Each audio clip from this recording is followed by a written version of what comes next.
তাই না, স্পোর্টস ডিস্ট্রিক্টের মাল আমরা এসে ধরলাম। ওখানে স্পোর্টস ডিস্ট্রিক্টের ক্রিকেটের সমস্ত উইকেট, ট্যাগ, তারপর বাচ্চাদের দেওয়ার সাইকেল সব উইকেট করা আছে এখানে। এই জন্য আমি কতদিন চালিয়েছি উইকেট কেন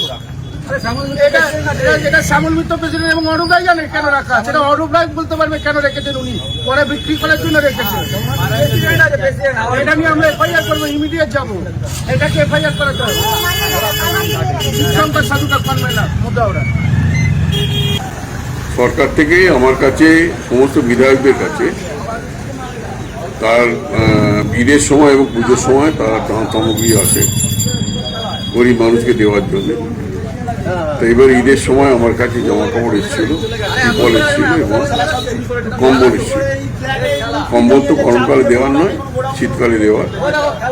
যেগুলো দেওয়ার সেগুলো অবশিষ্ট যেগুলো ছিল আমার কাছে, যেগুলো দেওয়া হয়ে গেছে, যেগুলো অবশিষ্ট ছিল সেগুলো আমি ডিএমকে গতকাল ফোন করেছিলাম।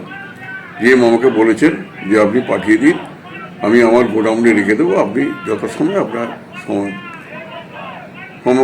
করে নিয়ে যাবেন।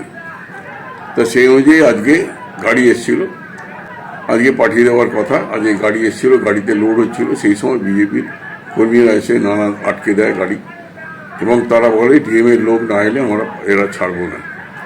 তারপরে তারা নানা ধরনের স্লোগান দেয়, তারা নানা ধরনের মিটিং করে, নানা ধরনের স্লোগান, কটূক্তি, মিথ্যাচার এই সমস্ত করে। এটা সম্পূর্ণ রাজনৈতিক উদ্দেশ্যে প্রণোদিত, এটা কখনো সত্য নয়। আমি জীবনে কোনো অসতের কাজ করিনি, অসৎ উপায়ে কোনো অবলম্বন করিনি। 15 বছর মন্ত্রী ছিলাম, 15 বছর মানুষের, সমস্ত মানুষের যারা এসছে আমার কাছে তাদের জন্যই কাজ করে দিয়েছি। কোনো দল দেখিনি, কোনো দলমত নির্বিশেষে সকলের জন্য কাজ করেছি। সুতরাং এটা সম্পূর্ণ রাজনৈতিক উদ্দেশ্য প্রণোদিত।